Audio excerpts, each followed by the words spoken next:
안녕하세요. 정치권의 복잡한 현안을 시원하게 풀어드리는 정치펀치 배성규입니다. 안녕하세요. 정치펀치 MC빈 배소빈입니다. 네, 오늘 행정안전부 경찰국이 출범했습니다. 이제 경찰은 중요한 결정을 내릴 때마다 행안부 장관의 승인을 받아야 하는데요. 정부가 졸속 추진했다는 비판도 있지만 또 경찰 개혁에 무심했던 야당도 책임에서 자유로울 수는 없을 것 같습니다. 네, 그리고 여야, 양당 모두 지금 당권 경쟁과 또 내부 갈등으로 혼란스러운 상황입니다. 네. 이 모든 거에 대해서 현안을 갖고 우리 오늘은 민주당 이상민 의원을 모시고 말씀 나눠보겠습니다. 네. 안녕하십니까? 네, 안녕하세요. 아유, 네, 이 휴가철인데 대전에서 올라오시느라고 고생 많으셨습니다. 예. 네. 아, 그래서 지금 뭐 이 경찰 이 문제 이 때문에 시끄러운데 네. 또 공교롭게 우리 이상민 의원님이 행안부 장관 이상민 장관과 동명이 이름이 같아서 예. 좀 곤혹스러운 일이 있으셨다는데 제가 요 이상민 행안부 장관 때문에 네. 제가 욕 바가지 먹고 있습니다. 여기저기서. 아, 그래요? 특히 저희 민주당 내에서는 예. 막 저 이상민 어쩌고 저쩌고. 아, 우리 그 혼동해서 예, 오히려 문자 쓰는 당원들도 오. 있고. 아유, 그래요. 네. 저한테 문자도 오는데 네. 장관 똑바로 하라고. 장관 똑바로 저한테 착각을 하는 거예요. 제 핸드폰으로. 번호 네. 저장이 그렇게 또 장관 똑바로 하라고. 그러면 이제 아이고. 야, 이런. 야, 맞아. 옛날에도 동명이인 또는 이름이 비슷해갖고 그런 곤욕을 겪은 거 많았는데. 네. 그전에는 저 농구 감독 이상민, 또 가수 룰라 이상민. 아, 그쵸. 룰라 이분들이 네. 인기도 있고 네. 대중적인 인기도 있고 그래서 저도 좀 덕보고 그랬거든요.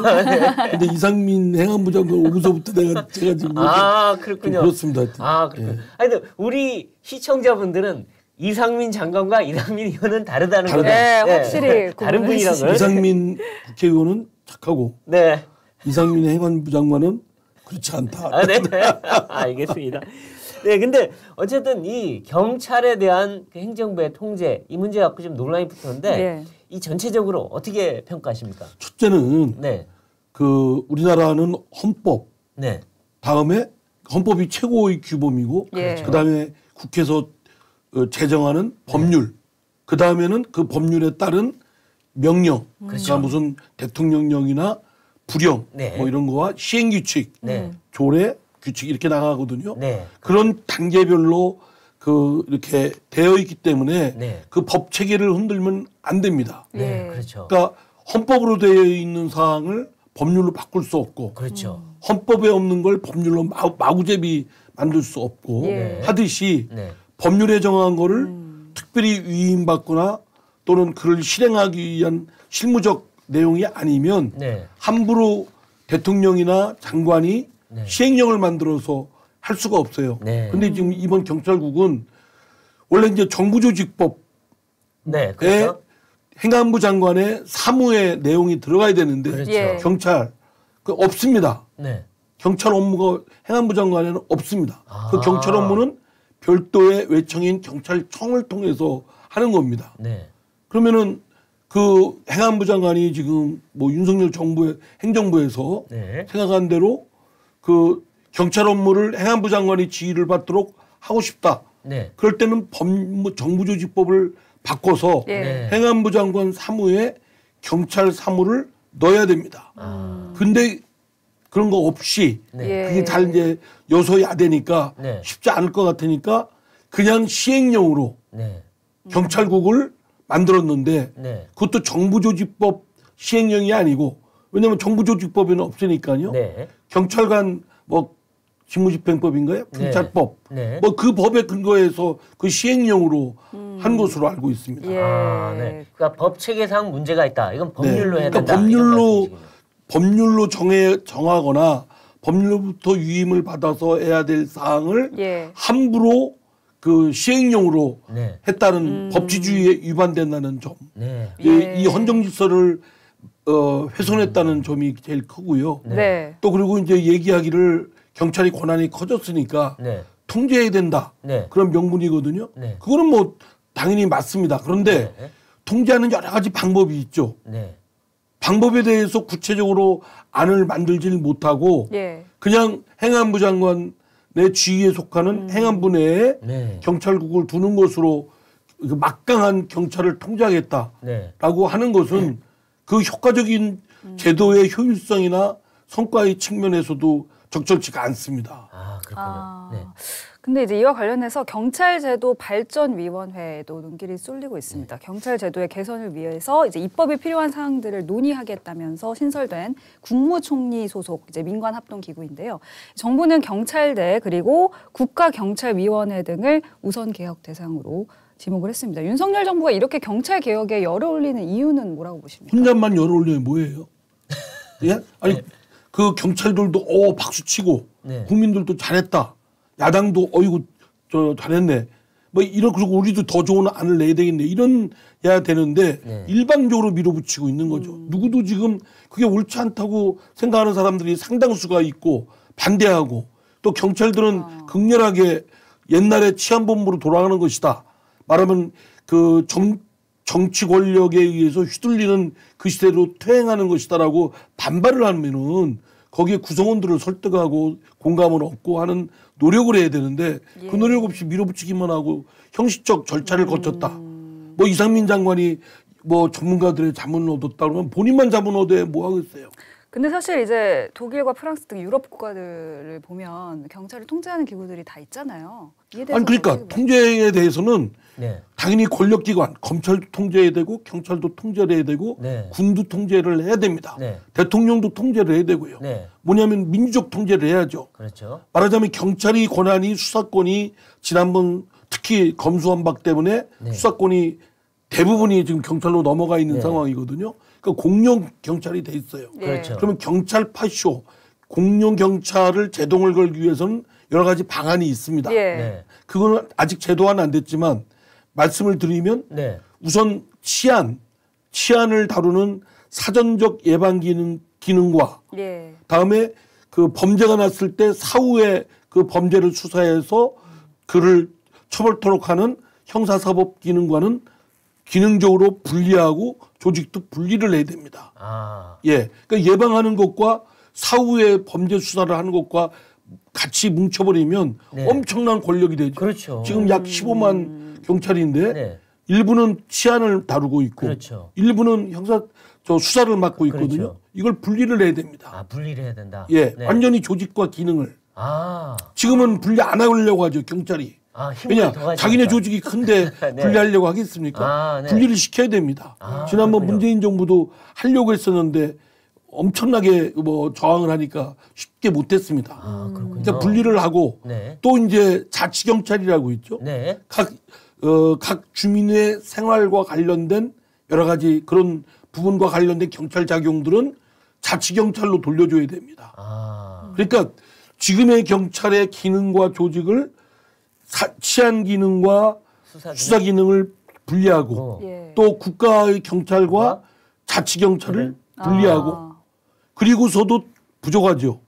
조직만 분리해서는 안 되고 결국은 시민적 통제가 할 수 있게끔 네. 지금 경찰위원회가 구성이 되어 있는데 네. 이게 제대로 작동이 될 수 있게끔 네. 예, 실효적인 기구로 더 격상시키고 네. 기능을 보완을 해야 됩니다. 네. 예. 아, 그렇군요. 근데 지금 보면 어쨌든 누군가는 경찰을 지휘하고 감독하고 관리를 해야 되는데 그동안에는 청와대 민정수석실에서 뭐 치안비서관 이런 사람들 통해서 했단 말이에요. 근데 그게 이제 민정실이 없어지면서 그럼 누가 해야 되냐 하면서 경찰국이 등장을 했는데 그럼 경찰국이 아니면 누가 그걸 해야 될까요? 그러니까요. 지금 말씀한 대로 조직을 우선 분리하는 것이 우선 첫째가 해야 되고요. 네. 지금 약 15만 정도의 경찰 기능을 지금 치안 기능도 갖고 있고 경비 기능도 있고 도로 뭐 등등 갖고 있는 이 예방적 경찰 작용과 네. 그 형사사법 기능을 같이 갖고 있는 경찰을 통제한다는 건 엄청나게 어렵습니다. 네. 우선 성격으로도 그 작용이 이질적이고요. 네. 분리시켜야 됩니다. 네. 자치경찰도 띄워줘야 되고요. 네. 그리고 난 다음에 아까 말씀드린 경찰위원회 네. 뭐 이런 것들을 통해서 해야죠. 그럼 위원회는 누가 컨트롤을 하나요? 그러니까 경찰위원회는 민간에서도 네. 뭐 전문가가 참여를 네. 하고요. 합의제 기관이니까 네. 말하자면 공정거래위원회 네. 방송통신위원회 네. 이런 것처럼 합의제 기관이니까 거기서 말하자면 그 일정한 그 룰을 정하고 기준을 정해서 통제를 하는 거죠. 아, 근데 그 검찰위원회는 소속이 그럼 대통령 직속이 되는 건가요? 어떻게 되는 건가요? 뭐 이게- 기능이야 행정부 소속이 될 수는 있겠지만 네. 기능적으로 아니 그러니까 조직은 그렇겠지만 기능적으로는 독립되어 있는 거겠죠. 말하자면 준 독립적 기능을 하는 거겠죠. 방송통신위원회가 네. 그렇지 않습니까? 아, 네. 뭐 공정거래위원회도 사실은 또 그런 기능이고요. 네. 또 감사원 같은 경우도 헌법기구지만 합의제 기관으로서 감사위원들이 합의를 통해서 결론을 도출하고요. 네. 근데 검찰 같은 경우에는 법무부 장관을 대통령이 법무부 장관을 통해서 지휘하는 방식이잖아요. 하는데 구체적인 사건은 지휘를 못하고 구체적인 사건은 검찰총장한테만 할 수 그렇죠. 있고 구체적인 사건에 대해서는 할 수가 없습니다. 근데 그럼 경찰에도 대통령이 뭔가 그런 검찰과 같은 방식으로 해야 되는 필요성이 없을까요? 없죠.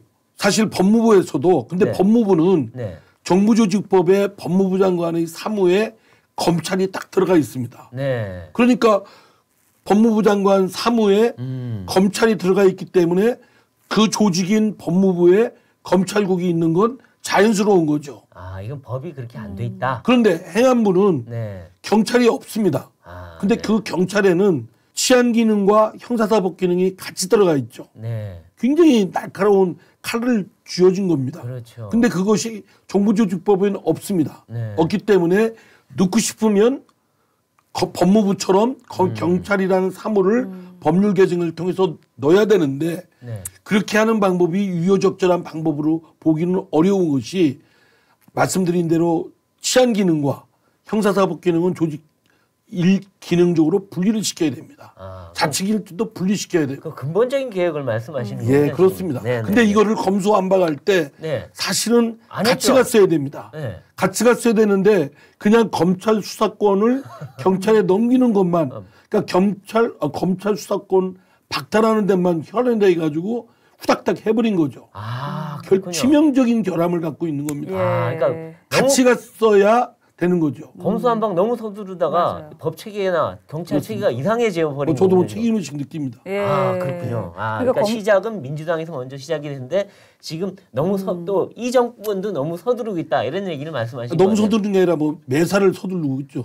윤석열 대통령 그냥 밀어붙이고 뭐 가자 뭐 이런 게 했잖아요. 네. 대선 때 나는 그게 그냥 저 정치적 그 뭐 액션 뭐 제스처인 줄 알았는데 네. 진짜 행동이 그러네요. 그러니까 그렇군요. 걱정됩니다. 네. 하여튼 이제 검수완박 법안 때문에 이번 사태가 시작이 됐다고 해도 사실 검수완박 때문은 아니지만 주된 원인을 제공한 건 틀림없죠. 그렇죠. 근데 하여튼 이제 검수완박도 그렇고 경찰국 신설도 그렇고 이미 이제 되돌아갈 수 없는 강을 건넜다 이렇게 볼 수 있을 것 같죠. 아니 뭐 바꾸면 되죠. 검수완박도 다시 바꾸고. 다 조정, 그러니까 조정을 수사권의 하고. 조정에 관한 거고 예. 수사권의 조정은 완전히 검찰은 수사를 해서는 안 된다. 네. 경찰만 해야 된다.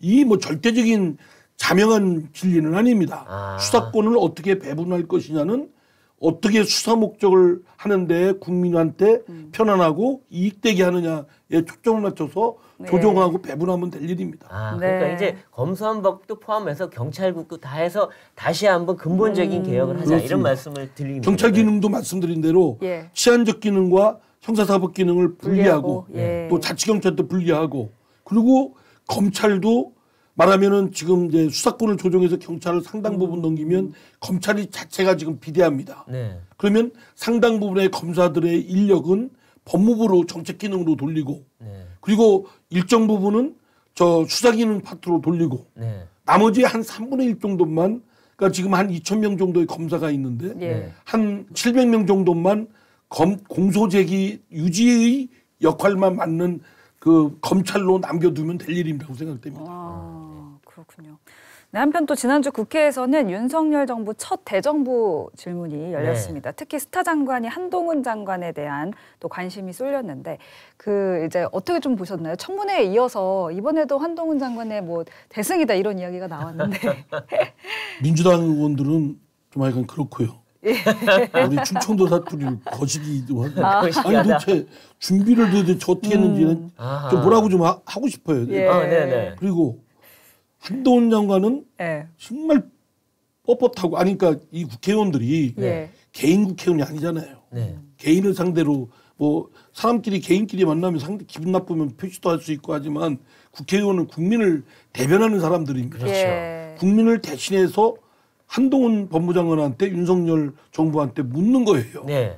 그러면 그렇죠. 공손하고 겸손하게 해야죠. 네. 국민한테 저 답변을 하듯이. 네. 근데 그렇게 하면 막 그냥 뻣뻣하게 하고 오히려 막 공격적이고 네. 되치기 하고 뭐 반문하고 뭐 그게 말이 됩니까? 뭐 이런 식이고 뭐 그런 거 당연한 거 왜 묻습니까? 뭐 이런 식이고 이러면 안 되죠. 네. 당연한 거여도 자기가 아는 범위 내에서 정확하게 성실하게 답변해야 될 의무가 있습니다. 네. 그런 점에서 이분들이 대통령이나 총리나 장관이라는 직책이 얼마나 무겁고 예. 또 국민들한테 얼마나 겸허한 자세를 가져야 된다는 그 엄중함을 네. 잘 모르는 것 같아요. 아. 이 벼락 출세하는 사람들이 그걸 잘 몰라요. 근데 하여튼 민주당 의원들이 질문도 예. 좀 이상하고 살이 안 맞는 것들이 많으니까 그 한동훈 장관의 좀 뻣뻣한 태도가 오히려 그렇죠. 오히려 그 한 장관을 키워주는 그런 예, 상황이 되는 예. 것 같아요. 네. 그렇습니다. 그러니까 좀 질문하는 사람도 감정적으로 해서는 또 안 되죠. 네. 상대도 인격체가 있는 사람이고 네. 그 장관이 아무리 그 뭐 국회로부터 질문을 받는 대상이라고 네. 하더라도 뭐 죄인은 아니잖아요. 네. 그렇죠. 죄인이라도 그렇게 하면 안 되는데 예. 막 몰아세우고 마치 막 위에서 아래를 군림하는 그런 자세는 국민들이 볼 때는 네. 참 좀 우습게 보이죠. 내가 저 네. 시정에서 쓰는 얘기를 툭 쓰려다가 방송에서 예. 금지로 네. 음소거 당할까봐. 네.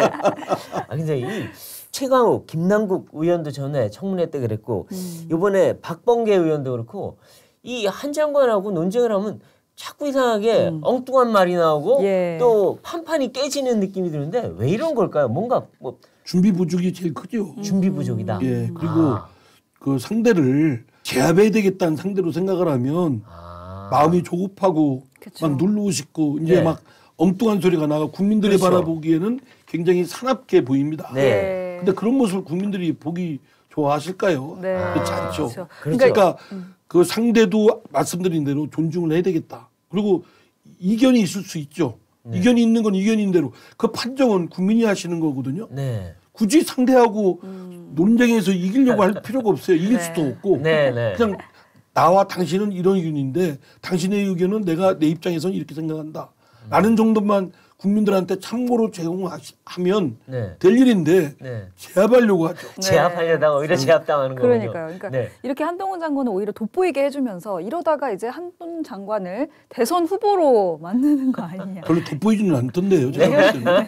근데 너무 이 장관들이 네. 문재인 정부 때도 그랬어요. 네. 특히 국회의원이면서 장관을 그 겸임하는 네. 그 사람들이 네. 국회 와서는 더 막 뻣뻣하고 오히려 막 막 소리 빽빽 지르고 네. 그런 사람들이 있었거든요. 네. 근데 문재인 정부에서도 그런 모습들이 안 좋아서 국민들로부터 비판을 그렇죠. 받았는데 추미애 장관 뭐 좋게 평가하십니까? 아유, 그럼요. 네? 비판 많이 받았죠. 배 논소리 의원님께서는 인상을 막 쓰시는데 그죠? 아니, 감정이 안 모르겠습니다. 좋으시죠? 제가 개인적인 감정은 없는데 아니, 최 장관의 행태를 개인 감정이 생각하면. 드러나시는 것 같은데 제가 볼 때는 아니, 제가 근데- 추미애라는 예. 그분의 예. 성함을 딱 얘기하는 순간 얼굴이 일그러지면서 조건 반사인가요? 저도- 네. 그런데 하여튼 지금 저희들 어제 외통위에서도 이렇게 상임위가 있었는데 네. 일부 장관은 막 인상 쓰고 막 의원이 질문하기 전에 되받아서 막 이렇게 반박을 하고 그래요. 네. 아주 안 좋은 습관이에요. 예. 듣고 그리고 저 의원은 질문이 그 시간이 제한이 있지만 장관은 저 이제 위원장이 답변할 시간을 충분히 주거든요. 네, 네. 그러면 자기가 그때 말을 하면 되는데 네. 그렇게 막 저기 하고 감정적 대응을 하고 한동훈 장관 또 특히 더한 사람은 저 이상민 저하고 이름이 똑같아요. 예. 그러니까 이상민 장관이 굉장히 오만해 보인다. 오만불손 얘기하셨는데 맞아요. 그분이 이상민 장관 말씀하시는 건가요? 예. 어떤 뭐- 면에서? 네. 아니 이렇게 비춰지는 모습이 왜 저럴까 왜 손이 그렇게 막 얼굴이 드러나요. 그냥 그러니까 자기야 생각이 다른 얘기를 의원이 물으면 이제 쫙 빨간 게 이렇게 올라가듯이 게이지가 막 올라가듯이. 쫙 게이지 올라가는 게 게이지가 보이십니까? 쫙 올라가. 표정이 보면서 그러면 이제 막 버럭하고. 그렇군요. 그렇게 하면 공직자로서의 자세도 아니고 예. 그리고 국민을 대신해서 묻는 국회의원에 대한 예의가 아니라 국민에 대한 예의. 국민에 아니죠. 대한 얘기다. 그러니까 상대방은 질문하는 사람은 의원이지만 그 의원 뒤에는 다 국민이 보고 있다. 이런 말씀을 좀 장관들이 알아야 되겠군요. 그런데 한동훈 장관이 오늘 기사가 나는데 범보수 진영 대선 주자 1위까지 올라갔어요. 지금.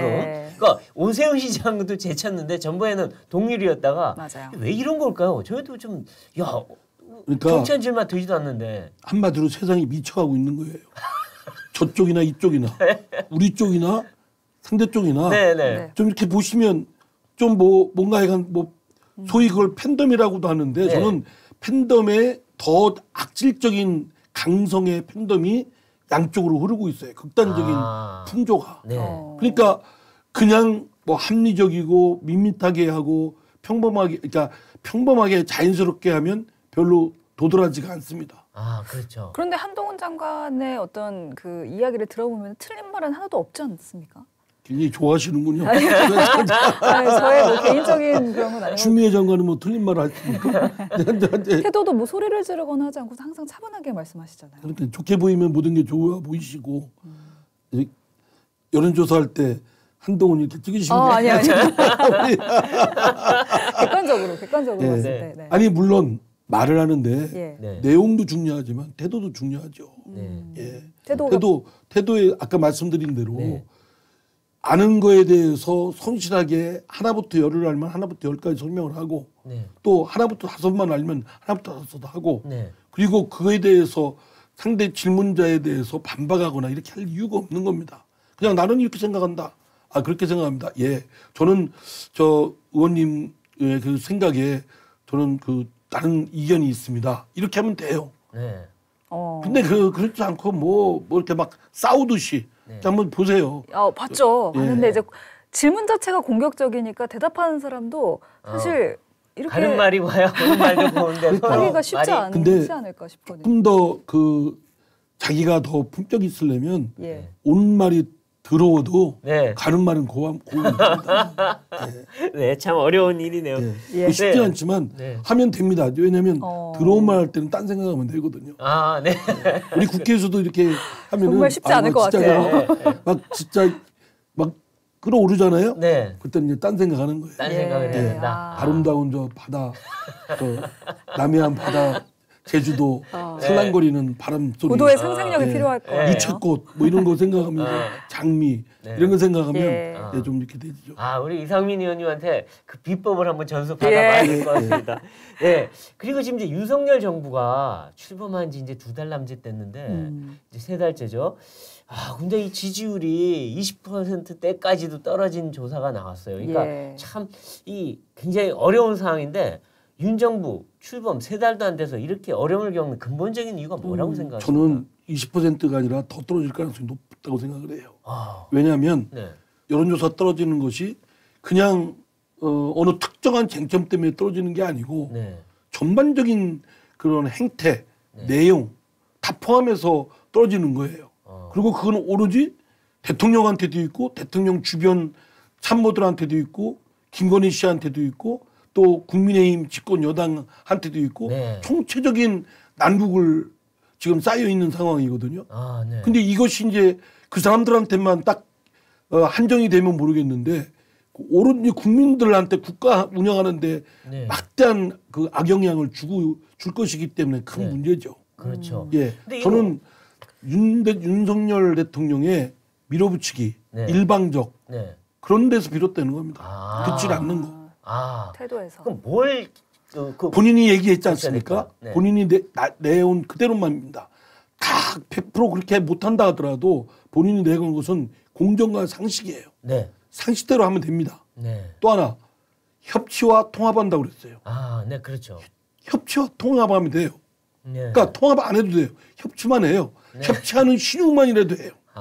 상식에 맞는 행동만 하면 돼요. 근데 밀어붙이고 남 얘기 안 듣고 한 번도 그 윤석열 대통령이 야당 지도부하고 회동한 적 있습니까?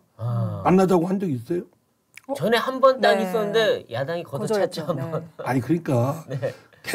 대통령 당선인부터 쫓아다녀야죠. 아, 지금 그렇죠. 좀더 국정을 적극적으로. 끌어가려면 네. 우리도 똑같습니다. 네. 국회에서 제가 법안을 발의한 거를 통과시키려면 예. 정말 들어온 소리 안 입고 온 소리 네. 다 하고 다닙니다. 아. 가서 의원들한테 얘기하면 어떤 의원들 막 이렇게 호의적으로 대하는 의원도 있지만 시큰둥하고 아주 냉소적으로 대하는 의원도 있거든요. 네. 도와주긴커녕 오히려 자꾸 해박 놓는 의원들도 있어요. 예. 여러 정치적인 이유든 다른 이유든 간에. 네. 그래도 어떻게 합니까? 통과시키기 위해서는 아. 한 번 가고 두 번 번 가고 가고. 10번 가고 하는 거죠. 예. 계속.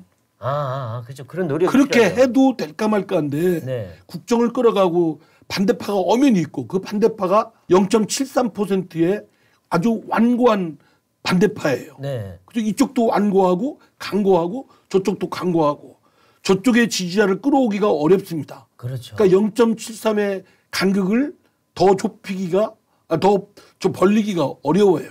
그렇죠. 그런 상황이면 어떻게 해야 되겠습니까? 지성이면 감천이라고 쫓아다니면서 네. 만나서 얘기하고 밥 먹고 네. 해야죠. 그렇죠. 예. 무슨 엄청난 음식을 하는 게 아니라 뭐 나가서 설렁탕을 먹든 해장국을 먹든 그런 노력을 해야 되는데 그냥 대통령도 이렇게 보세요. 네. 법무부 무슨 과학기술정보통신부 업무보고 받을 때 어떡하냐. 장관 한 사람 놓고 대통령하고 얘기하는 거예요. 네. 그게 무슨 의미가 있어요?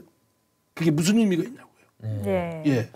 장관 한 사람한테 들은 건 이미 대통령이 숙지를 이미 하고 있어야죠. 네. 그와 다른 이견이 있는 반대쪽에 시각이 있는 사람들 얘기를 들어서 네. 어떻게 하면 이거를 접합점을 만들까 또는 보완을 할까. 네. 저 사람들이 반대하는 문제 제기하는 쪽이 일리가 있으면 보완하고 틀린 게 있으면 접합점을 만들어가고 네. 정 안 내면 정치적으로 딜하고 주고받고 하고 뭐 이런 노력을 해야 되는데 네. 없이 그냥 우리 편끼리만 만나서 얘기를 하는 거예요. 예. 그렇죠. 그래서 그건 소용없습니다. 윤석열 정부가 정치가 정무적 기능, 정치 기능이 좀 부족하다. 이런 부족한 게 아니라 전무하죠. 전망가. 문재인 대통령 시대와 다를 바가 없어요. 이렇게 되면 문재인 그때도 정부가- 정치가 없었고 지금도 정치가 없죠.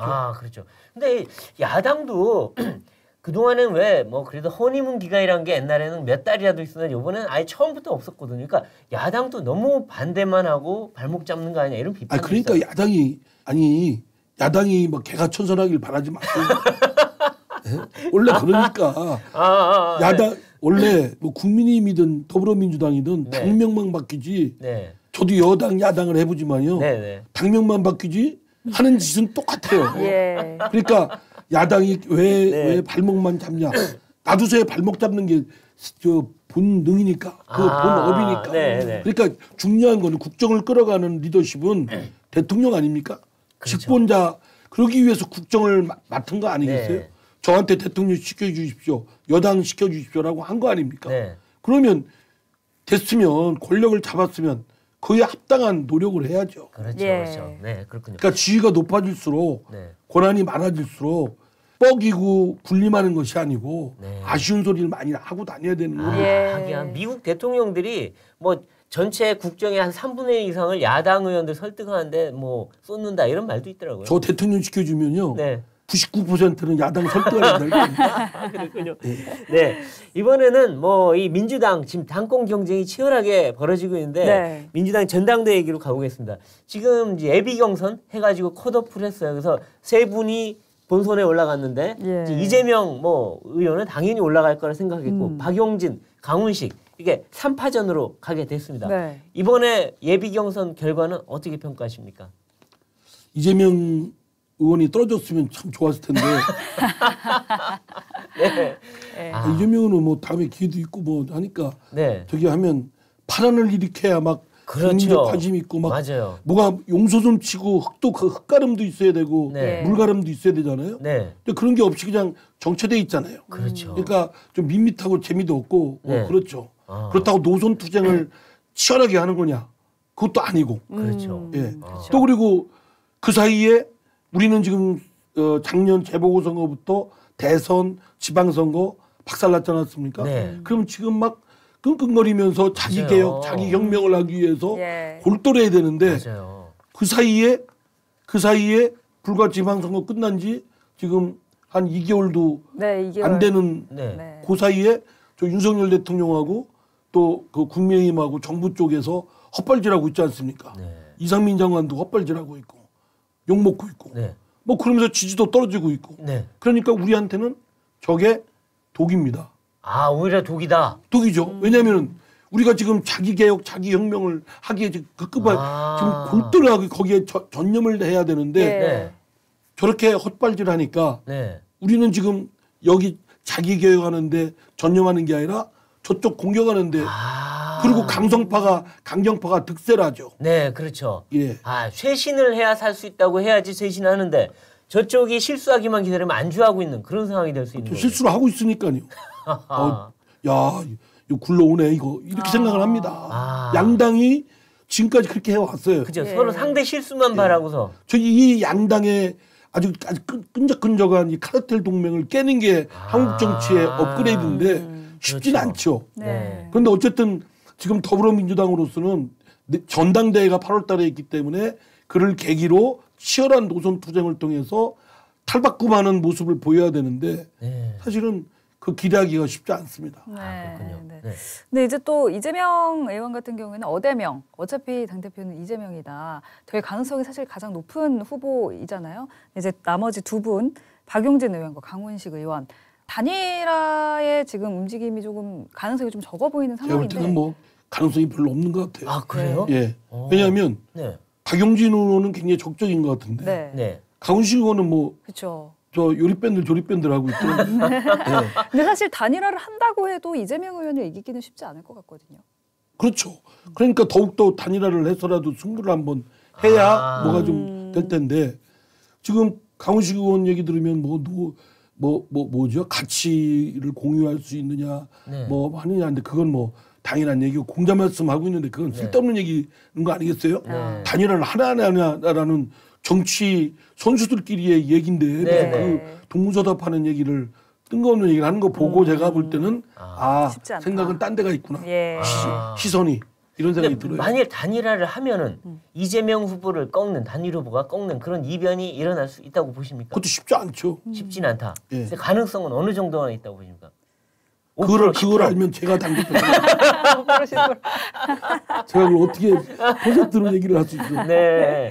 근데 어쨌든 예. 이 79세대, 97세대라고 하는데 이 90년대 학번에 70년대생들 70년대생. 그러면 하여튼 50 전후인데 이런 조금 상대적으로 젊은 분들이 어쨌든 바람을 일으키고 변화를 일으켜야지 민주당도 새로운 당으로 탈바꿈할 수 있지 않겠습니까? 그러니까 네. 나이 무슨 세대로 접근을 하고 그를 슬로건 건 것인 패착이었다고 저는 아, 생각합니다. 오히려 왜냐하면 별로 울림이 없잖아요. 아, 울림이 97세대? 뭐 그럼 니들은 뭐 그때 뭐 했는데? 니들 우선 자기 반성이 철저하게 있어야 되겠죠. 네, 네. 누구나 네. 이재명 의원이든 다른 박용진이든 뭐 강훈식이든 다른 사람들 다 해야 되는데 특히 97세대라고 내세우는 젊은 그 의원들 중에는 과연 그러면 기존에 있던 다른 사람들보다 더한 뭐가 있느냐? 네. 아니면 처절하게 반성하느냐? 그리고 당 대표가 된다면 정말 그 분고쇄신할 수 있는 그런 바탕을 갖고 있느냐? 네. 이런 것들을 보여줘야 되는데 아, 그런 건 그게 없이 아직 안 보인다. 네. 뭐 나이가 몇 살 젊은 거 따지고 보면 몇 살 큰 차이도 안 나는데 그렇네요. 그렇네요. 그렇게 따지면 10대 중에서 당대표 시키죠. 그냥 뽑아서. 네, 그렇군요. 네, 근데 이게 이제 아직 전당대회 끝까지 가면 아직 20 며칠 남았지 않습니까? 처음에 한 열흘 보름은 각자 뛰더라도 막판에 가면 단일화 압박이 상당히 있을 것 같기도 한데요. 별로 압박도 없는 것 같아요. 없는 것 같아요 지금. 아, 그럼 뭐 5대0으로 갈 가능성이 크네요. 그래요. 왜냐하면 더 이제 각각 이해관계가 다를 수 있죠. 네. 왜냐하면 이번에 꼭 당대표가 될 가능성은 없지만 네. 이름을 알려야겠다. 예. 라는 사람은 중대 포기가 쉽지 않겠죠. 아, 그렇겠네요. 네, 맞습니다. 근데 사실 이재명 의원은 사법 리스크를 많이 안고 있는 인물이잖아요. 그렇죠. 이제 네. 대장동 지금 의혹 사건도 검찰이 수사를 하고 있고 나머지 6개 사건에 대해서도 경찰이 대대적인 수사를 벌이고 있는 상황인데 이렇게 사법 리스크를 안고 있음에도 어대명이라는 말이 나오는 이유 아무래도 이제 민주당에 다른 인물이 없기 때문으로 볼 수 있겠죠. 그렇게 말씀을 아주 노골적으로 하시는데 아니 뭐 저도 민주당 사람인데 민주당에 사람이 없어서 그렇다고 얘기하시면 면전해놓고 모욕하시는 거 아닙니까? 근데 그만큼 뭔가 대안부재론이 있다는 그런 얘기가 그렇죠. 그거는 이제 저를 비롯해서 다른 사람들의 그 분발이 필요한 부분이다, 부족한 부분 아주 정확하게 지적하셨듯이 또 한편 당이 많이 지금 왜곡돼 있고 오염돼 있어요. 강성 지지자들이 맞아요. 과다대표돼 있어서 돼 있어서 그들이 분위기가 몰고 다니고 또 지금 말씀드린 대로 다른 대안이 부재가 대안이 없는 것으로 이렇게 치부를 해버리고 그런 것들이 거기서 비롯된 측면도 좀 있지 않나. 그러나 이제 다른 사람들이 좀 더 좀 치열한 노력이 부족했다는 것은 저 자신부터 인정합니다. 그렇죠. 그러니까 대안부재론과 함께 또 강성 지지층의 팬덤 현상 이런 것들이 불러온 것 같은데요. 근데 이재명 의원과 관련해서 지금 논란이 계속 끊이질 않는데 뭐 사법 리스크 관련해서 김혜경 씨 법인카드 의혹 수사받던 분 한 분이 숨진 채 발견됐어요. 그러니까 극단적 선택을 하신 것 같은데 근데 이거에 대해서 이재명 의원이 이재명과 무슨 상관이냐. 무당의 나라가 되니까 별별 거 갖고 다 따지네. 라는 식의 말언에서 사람들이 상당히 공분을 샀어요. 아니 자기 그 경기도에서 자기 밑에 일했던 사람이 죽었는데 더구나 자기 부인의 불법 법카 때문에 그런 선택을 했는데 어떻게 저런 말을 할 수 있나. 좀 심하지 않습니까? 심하죠. 그런 말로 하면 안 되죠. 안 되죠. 사람의 죽음 앞에서 자기가 관련이 있든 없든 말을 툭툭 그렇게 내뱉듯이 할 성격의 문제는 아니죠. 그렇죠. 그런 점은 이재명 의원이 내부 반성이 좀 치열하게 있어야 된다고 생각합니다. 한두 번도 아니고 자꾸 그렇게 그런 실수를 범하면 자꾸 이제 갸우뚱하게 되는 거예요. 그렇죠. 그 의혹은 본인이 풀어야 되겠죠. 그렇죠. 누구도 풀어줄 사람 없습니다. 그러니까요. 그리고 그것이 본인의 의혹으로만 또 리스크로만 있는 것이 아니라 당에도 상당한 부담을 지우고 있는 건 사실이거든요. 맞아요. 저 이재명 의원한테 머뭇거리고 주저하는 사람들의 걱정은 바로 그 점이거든요. 그럼 그걸 풀어줄 사람은 누굽니까? 본인이죠. 본인이죠.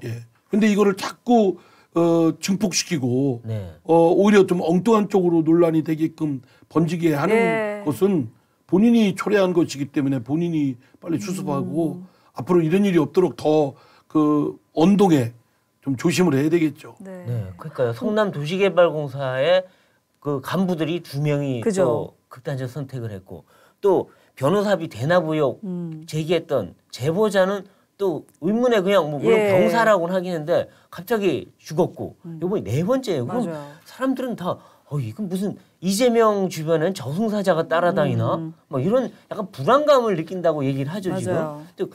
이 의원은 근데 아무렇지도 않은 것 같아요. 얼굴 표정 보면.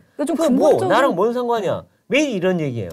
본인이 마음속으로 안 들어봤으니까 모르지만 미루어 짐작하면 뭐 그것이 개운치 않은 것만은 느끼겠죠. 사람인데 다 그거를 뭐 이렇게 아무 일 없다는 듯이 생각을 할 리는 없을 거라고 생각되고요. 다만 그러나 언동에 있어서는 이제 말을 너무 함부로 한다라는 점은 그런 거는 해서는 안 될 말들이죠. 더 그럴수록 근신하고 자중해야 되는 게 필요하다고 생각됩니다. 그렇죠. 그리고 이제 이번에 극단적 선택을 한 이분이 사실은 그 김혜경 씨 밑에 배모 씨, 보좌관 배모 씨와 같이 뭔가 카드 불법 사용에 관여를 했다는 의혹을 받고 지금 수사 중에 했는데 그럼 이렇게 되면 또 수사에 차질이 입을 수도 있지만 거꾸로 김혜경 씨에 대한 혐의는 그만큼 더 농후해진다 이런 느낌도 들거든요. 그럼 이제 김혜경 씨 문제가 정말 불법이 확실히 되면은 그럼 이재명 의원은 어떤 책임을 져야 되는 겁니까 이게 지금? 글쎄 이제 지금 아직은 사실관계가 좀 확정된 상태가 아니기 때문에 제가 이제 그거 특히 또 굉장히 예민한 문제 아니겠습니까? 그러니까 제가 어떻다고 판단을 얘기하는 건 좀 섣부른 것 같고요. 좀 하여튼 수사 중이라니까 좀 지켜보고 그다음에 말씀드리겠습니다. 또 이와 관련해서 이재명 의원의 지지자들과 이재명 의원이 나눈 그 댓글 대화도 또 화제가 되고 있습니다. 일명 개딸이라고 하는 그 지지자들이 이제 경찰의 무리한 수사로 이 40대 남성이 죽음을 맞았다면서 이재명 의원 부부는 우리가 지키겠다. 뭐 이런 말을 했어요. 글쎄요. 예. 댓글 걱정하지 말아라. 우리가 청소해주겠다. 그러니까 그런 게 지극히 병적인 그 증후군이라니까요. 그 뭐 저쪽이든 이쪽이든 그런 강성인데 굉장히 변형된 변태적인 예. 아주 좀 도저히 그걸 받아들이기는 어려운 그런 풍조가 네. 있고 예. 그것이 제가 볼 때는 병적 증후에 가깝다라고 생각합니다. 네. 그러니까 아주 한국 정치에 있어서는 큰 골마 있는 부분이기도 합니다. 그렇죠. 네. 그래서 이게 이재명 의원도 보면 고맙잖아 이렇게 반응을 했는데 보면 이 강성 팬덤에 의지하고 있는 것 같아요. 뭔가 이 사람들의 무조건 물론 저도 정치인이니까 네. 이렇게 지지자들이 많고 또 열성 지지자들이 있으면 기분은 그렇겠죠. 좋겠죠. 깨지겠죠. 네. 네. 근데 그것이 지나치면 모든 게 과유불급이라고 그렇죠. 지나치면 병적인 것이 드러나고 또 자기도 족쇄처럼 이제 끌려다니게 오히려 되죠. 끌려다니 그런 가능성이 높아집니다. 그렇죠. 문 대통령 양념부대에 끌려다니셨잖아요. 그러니까 참. 근데 이번에 또 이 이재명 의원이 의원들 욕하기 플랫폼 만들자 했는데 이것 때문에 또 민주당 의원 내부에서도 아니, 이거 우선 말이 되냐. 나는 이재명 의원한테 좀 다시 제안하는데 네. 그러니까 이재명 의원 본인 스스로의 욕하기 플랫폼을 하나 딱 하나 했으면 이재명 그래서 욕하기 그거 잘 플랫폼. 되면 그리고 본인도 굉장히 유쾌하고 본인이 국회의원 하는데 정치인으로 하는데 굉장히 활력소가 됐다. 이러면 널리 하면 되겠죠. 그거는 뭐 하지 말라고도 할 텐데 네. 우선 다른 사람한테 하자고 그렇게 할 게 아니라 네. 본인만. 본인만 먼저 하라. 그리고 그게 말이 됩니까? 지금 민주주의라는 것이 우리가 대표를 뽑아서 하도록 하는 것은 수의 민주주의를 하기 위해서 네. 그냥 감정적인 어떤 즉답을 통해서 하는 것이 아니라 네. 여러 사람이 모여서 토론하고 논쟁하고 해서 그렇죠. 결론을 내도록 하는 수기 민주주의를 위한 대표자를 그 대리인들을 뽑아놨는데 네. 그럼 뭐하러 뽑아놨습니까? 그렇죠. 그죠? 네. 그리고 이런 직접적으로 이렇게 어떤 의견을 표출해서 그들의 의견에 좌지우지하게 하는 폐해가 크잖아요. 그렇죠. 예, 네. 오히려 왜곡되고 네. 과다대표되고. 그렇죠. 그런데 욕설 뭐 플랫폼 그거 한번 분명히 아마 또 이 명파, 그러니까 이재명 강성 지지층들이 아마 이재명에 어긋나는 의원들 아마 또 그쵸. 비판하고 욕하고 아마 또 도배가 될 거예요. 그렇죠. 집단적으로 작전 부대가 뜰 겁니다. 그렇죠. 예를 들어 그렇겠죠. 이상민이 이재명 의원한테 비판을 했다. 그럼 막 이제 그렇죠. 저 이재명 저 작전 부대들이 떠서 저 아주 그냥 공격해대고 할 그렇죠. 거거든요. 아마 이상민 장관한테도 갈 것 같은데. 네, 그건 제가 농담이고요. 내가 이재명 의원한테 얘기하고 싶은 게 내가 욕먹는 플랫폼이 있다. 네. 그러니까 당신도 한번 해봐라 하고 권하고 싶습니다. 네. 예. 그래서 지금 이 김진표 국회의장이 오늘 얘기하셨어요. 팬덤 정치 이거 좀 심각하다. 네. 이 폐해가 심각한 이거 좀 고쳐야 된다까지 얘기했는데 우리 의원님도 그 얘기 많이 하셨잖아요. 지금 그동안에. 그렇습니다. 저 지금 더불어민주당의 결함이라고 할 수 있는 네. 것은 우선 대표적으로 두 가지입니다. 하나는 찌들어 있는 개파. 네. 그러니까 자신들이 개파 속에 있고 개파의 이익을 얻으려고 하는 것조차도 잊어먹고 있을 정도로 네. 찌들어 있습니다. 개파가. 또 하나는 악질적인 팬덤. 아, 그렇죠. 예. 악질적인 팬덤. 두 개가 우리 당을 왜곡하고 네. 병들어가게 하고 있거든요. 그런데 지금 이거를 당대표가 되는 분은 네. 두 개를 혁파를 해야 되지 않습니까? 그렇죠. 찌들어 있는 개파를 때려 부수고 네. 그다음에 악질적인 팬덤을 부숴버리고 네. 가루로 날려버려야 되는데 네. 오히려 그 악질적인 팬덤에 편승하고 그걸 이용하겠다라는 얘기 네. 아닙니까? 그렇죠. 그리고 상대 자신에 대한 공격하는 사람들을 그걸로 제압을 하겠다는 건데 그거야말로 포퓰리즘, 그렇죠. 선동주의. 네. 그렇죠. 이게 편용되면요. 나치 때도 그랬습니다. 네, 맞아요. 히틀러도 그랬고 네. 무솔리니도 그랬고 네. 예. 중부 정치 스탈린도 그랬고. 네. 예.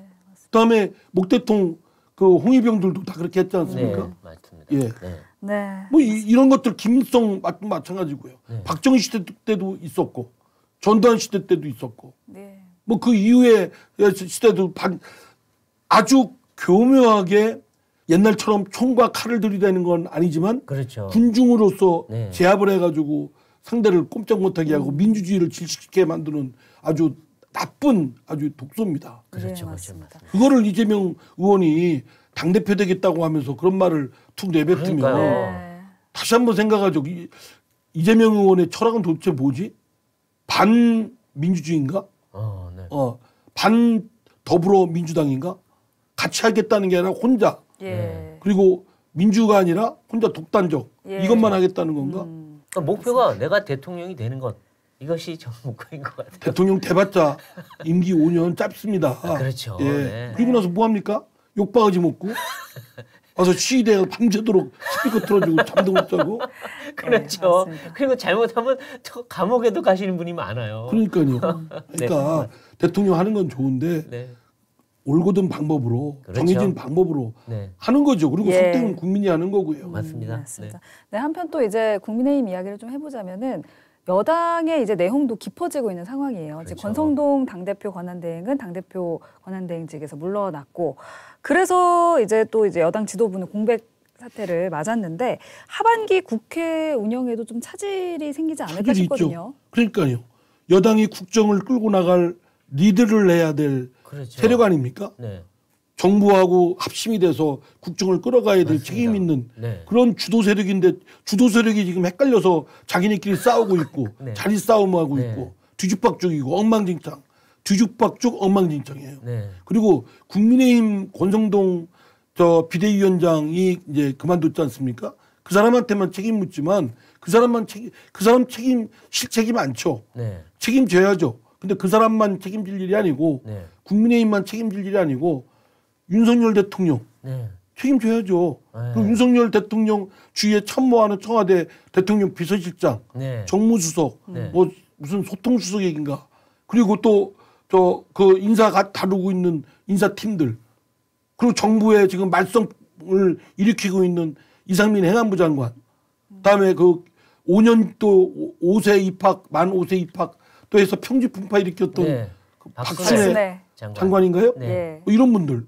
잘라야죠. 그러니까 잘라야죠. 전면 쇄신이 필요하다. 아니 지금 옛날 같으면요 총리 이하 다 자릅니다. 비서실장 날리고 네. 총리 날리고 지금 대통령이 지금 이게 의원내 같으면 정권을 교체해야 될 때입니다. 그렇지 않습니까? 그렇죠. 지지율이 저- 이렇게 떨어지면 30%가 안 되면 말빨이 안 먹혀요. 그렇죠. 안 먹혀요. 공직사회도 안 먹히고 아니 네. 잘못 들었다가 또 조사받고 하지 않겠어요? 네. 그러니까 안 하죠. 핑계대고 뭉개고. 그렇군요. 네. 그럼 국정을 어떻게 끌고 갑니까? 네. 그래서 저는 국민의힘 또는 권성동 그 원내대표만 책임질 일이 아니고 그리고 정부 쪽 네. 총리 이하 장관 다음에 대통령의 비서실에 네. 비서실장 이하 수석들 중에 골라서 책임을 확실하게 국민들이 볼 때 윤석열 대통령이 확실하게 여론조사에가 20%대로 떨어지니까 이거 확 바꿨다. 예. 라는 것을 우선 표피적으로 보여주고 네. 본인도 자세를 바꿔야죠. 예. 그러니까 당정대 전면 쇄신을 하라는 해야죠. 그런 그게 안 조언을 하신 되면 거군요. 네. 국민들이 볼 때는 권성동 그 사람만 바꿔야 뭐 합니까? 그건 그렇죠. 네. 그 나물에 그 밥인데. 네. 근데 전 참 이번에 이상했던 게 대통령의 그 메시지가 공개된 것도 이해가 안 가고 또 대통령의 그 내부 총질 그 내용도 조금 이해가 안 가고 그러니까요. 그래요. 예. 네. 대통령도 내부 총질하는 당대표가 뭐 사라지니까 시원하다는 거 아닙니까? 그리고 또 거기다가 권성동 대표는 대통령의 뜻을 받들어서 뭘 대통령님의 뜻을 받들어요. 원내대표가 국민의 뜻을 받들어야지. 네. 그런데 네. 그거에 대해서 이준석 당대표가 양두구이라고 했지 않습니까? 예. 그러니까 양머리 걸고 개고기 파는 거 아니에요? 네. 그걸 쉽게 말하면 그 양반은 어려운 사자성어만 얘기하는데 네. 쉽게 말하면 사기꾼이죠. 겉과 속이 다르다. 네. 아니 그것도 그렇게 뭐 밋밋하게 말씀하시는 게 아니죠. 사기꾼이죠, 사기꾼. 네. 아니 양고기 파는 걸로 해서 네. 양 그 머리 걸어놨는데 사실 파는 건 개고기였다. 사기꾼 아닙니까? 예. 그러면 누구한테 한 겁니까? 대통령한테 한 거죠. 누가 했어요? 이준석 국민의힘의 당대표가 대통령한테 한 겁니다. 아하. 너무나 충격적인 거죠. 그렇죠. 집권 세력 내에 당대표가 대통령한테도 사기꾼이다 이렇게 얘기하는 거고, 저기 대통령은 그 여당 당대표한테 네. 저 내부 총질이나 하는 이렇게 하고 있고, 네. 아, 예. 그런 이 사람들이 지금 집권 세력들 아니에요? 집안 대통령 이하, 네. 장관, 총리, 여당 소속 당대표 뭐 다 그런 사람들인데 이 사람들이 서로 지금 뭔가에 정신 나가서 지금 쌈질하고 있고 서로 비방하고 있고 끌어내리기 하고 있는 거예요. 예. 그렇죠, 그렇죠. 그러니까 지금 뭐 이제 오늘 보면 여당이 지금 이제 비대위 체제로 가는 정국위를 수집하자라고 의결을 했는데 뭐 비대위로 가면 어떻게 좀 달라질까요? 달라지긴 뭘 달라져요. 그나물에 그 밥이죠. 아, 기관적으로 우리 생각하시네. 더불어민주당도 비대위 했지만 뭐 달라진 거 있습니까? 예. 아, 그냥 하는 거예요. 어떻게 지금 더불어민주당, 그다음에 국민의힘, 그다음에 정의당 다 비대위 다 체제예요. 비대위예요. 그러니까 이제는 비정상이에요, 다 비정상. 이제 당 대표, 원내 대표는 없애고 네. 아예 늘 비대위 체제로. 비대위. 그러니까요. 3당 모두 비대위인 거 참 희한한 그러니까요. 일인데 그러니까요. 우리나라 정치가 그러니까 얼마나 한국 정치가 비정상인지. 그 정도로 비정상에 놓여 있는 겁니다. 예. 그러니까요. 네. 참. 그거를 조선일보가 네. 국민의힘 너무 윤석열 대통령 네. 이렇게 좀 감싸려고만 하지 마시고 예. 좀 나무래 주세요. 아니, 저희도 너무 감싸 주시는 것 같으니까. 아이 그렇지는 않습니다. 저희도 조언을 하고 예. 쓴소리를 하고 하는데 조언하지 말고 그냥 더불어민주당 까듯이 해주세요. 네, 오늘 시끄러운 정치권 이야기 이상민 의원과 함께 나눠봤는데요. 이제 하반기 국회가 본격적으로 일을 시작하게 될 것으로 보입니다. 마지막으로 하반기 국회에서 이상민 의원님께서 입법을 통해서 꼭 이루고 싶으신 부분이 있다면 한 말씀 해주시죠. 그 전에 네. 말씀하실 때 시끄러운이라는 말씀을 하시길래 네. 제가 드린 게 시끄럽다는 얘기인 줄 아닙니다, 아니요, 아닙니다. 아니요. 지금 우리나라 정치권. 지금 정치권의 했습니다. 상황이 네. 네, 시끄럽게 혼란스럽다. 예, 아닙니다.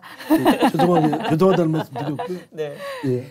어쨌든 한국 그 정치가 지금 병들어 있고 제가 지금 저도 그 한국 정치권에 있는 사람으로서 예. 지금 책임을 통감하고 네. 부끄럽습니다. 네. 뭐 지금 원래 정치권이 그렇게 뭐 어느 나라든 좀 그런 국민들로부터 네. 존경을 받기 쉽지는 않지만 지금 우리 한국은 지금 중견국가로서 문화적으로나 여러 가지 경제적으로나 사회적으로 좀 많은 우일승천하는 기운을 갖고 있는데 그를 발휘하기는커녕 지금 정치권에서는 지금 이런 모습을 보여주고 있지 않습니까? 그렇죠. 여야를 막론하고 네.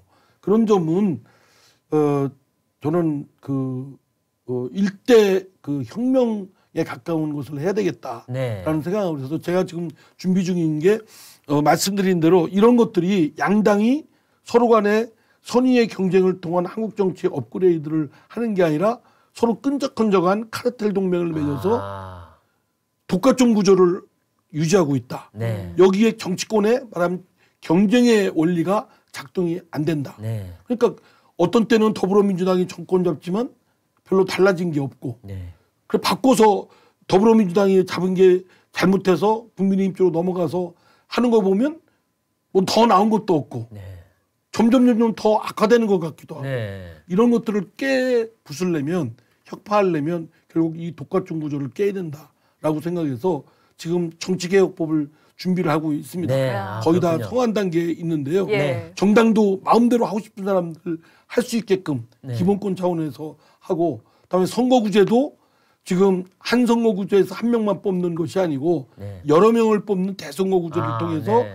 여러 당이 나와서 국민들이 어떤 때는 짜장면, 네. 어떤 때는 짬뽕, 네. 어떤 때는 볶음밥, 그다음에 떡라면, 만둣국 이렇게 예. 다채롭게 해야지 매일 짜장면이냐 짬뽕이냐 둘 중에 하나 선택해서 짬뽕이 먹기 싫어서 할 수 없이 짜장면을 먹고 네. 짜장면이 먹기 싫어서 짬뽕을 먹고 네. 이런 것들을 넘어서야 된다고 생각합니다. 아, 경쟁의 원리가 작동되도록 네. 그래서 선거구제도 바꾸고 국회 교수단체도 지금 20석 네. 이상만 되도록 돼 있지 않습니까? 네. 이것도 독과점이에요. 네. 5석 이상으로 대폭 낮춰서 네. 예 군소정당도 목소리를 낼 수 있게끔 네. 해야 된다. 예. 아. 정치자금도 국가 보조금도 지금은 양당 중심으로 그렇죠. 배분이 됩니다. 우선적 더 많이. 근데 그게 아니고 오히려 신생정당 의석이 적은 정당일수록 더 많이 받을 수 있도록 네. 역진적인 배분이 되게끔 아. 그게 고쳐서 그런 정치 개혁을 통한 그 양당의 독과점 구조를 깨는 것이 제가 1차적으로 하고 싶은 그렇군요. 것이고요. 예. 또 하나는 대한민국 과학기술이 이제 글로벌 이슈 이제 그 과학기술 수준이 상당히 무르익어서 어떤 건 세계 1위, 어떤 건 2위 네. 또는 잠재적 선두그룹에 들어가는 것들이 많습니다. 네. 이런 것들이 단순히 대한민국의 경제 발전 또 대한민국 국민을 위한 것이 아니라 인류적 현안들, 바이러스라든가 또는 에너지 문제라든가 기후변화 문제라든가 또는 식량 문제라든가 또는 빈곤 문제라든가 이런 문제를 해결하는 데 있어서 과학기술의 덕이 큽니다. 거기에 한국이 글로벌 리더십, 과학기술에 있어서 글로벌 리더십을 구축하고 발휘하고 그래서 결국은 궁극적으로 인류의 대한민국 국민뿐만 아니라 인류한테 후생을 증대시킬 수 있는 자랑스러운 대한민국의 역할이 될 수 있도록 과학기술에 뒷받침하는 그런 의정활동도 하고 있습니다. 아, 그렇죠. 뭐 우리 의원님 또 지역구가 또 우리 과학기술의 과학기술의 메카이기도 하고요. 이기니까. 네, 알겠습니다. 네, 오늘 이상민 의원님 말씀 잘 들었습니다. 지금 뭐 정치권이 참 이래저래 시끄러운데 이 국민들은 이 너무 정치권 싸움 문제 그만하고 정말 어려운 경제, 민생 보살펴주기를 기대하고 있습니다. 그렇게 가는지 잘 살펴보겠습니다. 네, 저희는 다음에 더 화끈한 펀치로 돌아오도록 하겠습니다. 고맙습니다. 고맙습니다.